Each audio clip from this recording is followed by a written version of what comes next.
newspapers. He's literally in the newspapers almost every single day. Stephen, welcome. Thank you. And how are you, sir? It's great to have you in studio. Let's talk quickly about this. Hillview College, celebrating 60 years. Certainly one of the finest institutions in Trinidad and Tobago. Yes, especially Hansley with the last year's results. As you know, Hillview chalked up 42 scholarships, 20 open and 22 additional. So that that particular result is like the wind on our sail in terms of launching our 60th anniversary. Hillview started, and I was among the first in that first class in 1955, 17th of January 1955, 60 years ago. And so this year we are celebrating our Diamond Jubilee. Right. And what we have done, we had a committee working for the entire this last year. Right. And planned a series of events that are going to take place throughout the year. Well, let's talk a little bit about some of these events. Now, you, sir, you're a former vice principal at the school. I'm the retired principal of Pizarro Secondary now. Right, okay. Let's talk a little bit about what you've got planned for the entire year. Now, series of it starts when? On the 17th, am I correct?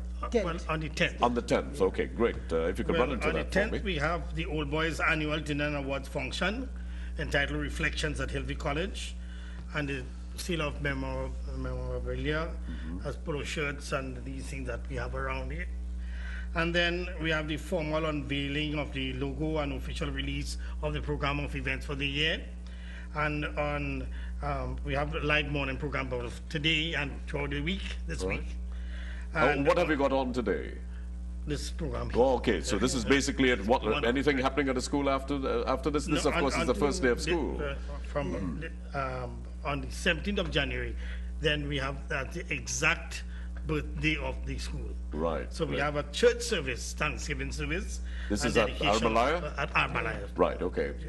And that will take place on the 17th at 3 p.m. All people are invited. All right, we're showing the program up there as well. Yes, now, you spoke about the rest of the year, so you've got some big things coming up.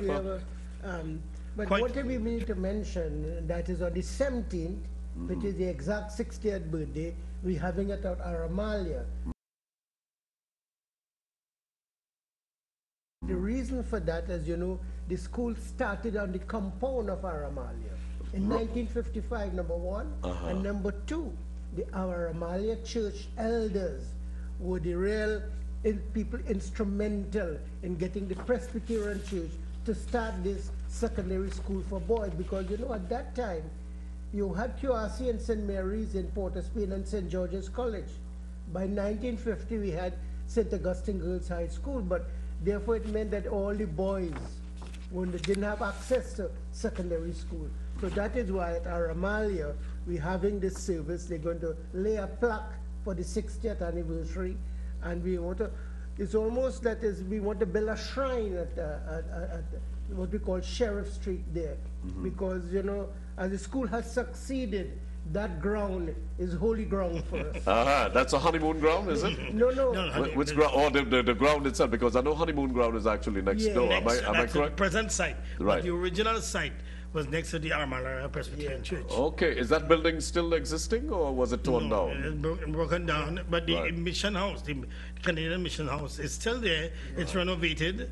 It's a wooden building, is it? If my memory serves me correctly. Yeah, it was a wooden building. Right, okay. But what they call it cow pen was actually the stable for the horse, for the missionary. Yes. And this used to be the playground for those early students. Yes. Hence the idea came about that they started from a lowly cow pen, but it was actually the play area. But the downstairs apartment of the mission house was the school. You know, the Canadian missionaries have done so much for the development. The real pioneer for... in fact, as part of my thesis Caribbean Studies project, I'd written the Hillview College history. Right. So, and all that is recorded. It's in West Indiana Library at the University of the West Indies. Right. So anybody could have access to it. All right. So can I see that document? So it's a history of Hillview College, from a lowly cowpen, as they say, to a prestigious institution in the Presbyterian tradition. This is by you, Robert Ramsahai. Yes. I see supervising this is Dr. Brinsley Samaru. But we've had a case of some of the past principals and many of the people who taught at Hillview College were actually boys who attended Naparima College. As in the case of Principal Kokaram, I think that he's an old Naps boy. I know he's an old Southerner, but of course became one of the more prominent principals at that time. And it shows that the continuity of the work of the Canadian missionaries. Yeah, because what you must remember, when Hillview started, it didn't start at Hillview. Right. It started as Naparima College Tunapuna branch. The reason for this is that at that time, most secondary schools had to have a link with an existing school. Like Naparima was seen as an offshoot of Queen's Royal College and had that link. Right. So we started as Naparima College Tunapuna branch 1955 and kept that name to about 1962 when it was changed to Hillview College to take into account this the foothills of the Northern Range, to capture the geography and the ambience of the environment. Well, I'm seeing an amazing piece of fact here to back this up in the document. It says here, as all new schools being established at the time, they had to be affiliated with a recognized school, as you rightly said. As NAPS was once affiliated with QRC, Queen's Royal College, so too Naparima Girls High School was affiliated to NAPS and even occupied one wing of the boys' college. A class of 22 girls of mixed ethnicity and religious backgrounds was started in 1912 and later shifted to La Pique in 1917. When enrollment enlisted. So this certainly captures the work of the Canadian missionary, and of course these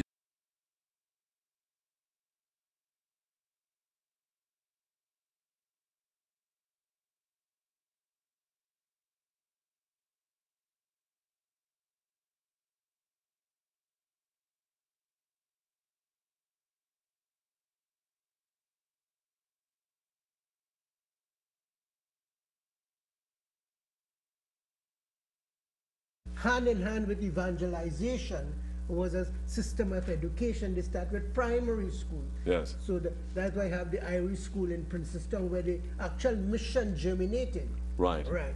So that, but the person who actually pioneered and drove the educational drive was Grant. And he was the one who pushed the Naparimas, the La Pique Girls High School and so on, and Naparima Training College and so on. So that was a missionary, Kenneth Grant. He sort of specialized in the whole system of education because, as you know, the Canadian mission almost transformed the rural communities. I see you've got some big names here as we start to wrap. Some big names. Sat Sharma attended there. I see Dr. Dayan Narayan Singh, Anil Kokaram, of course, Dr. Vijay Narayan Singh was also there. These are some big names. I think Justice Kokaram as well, Vashish also attended Hillview College, so you got some pretty big names. Gentlemen, as we wrap, we're getting the call to start wrapping.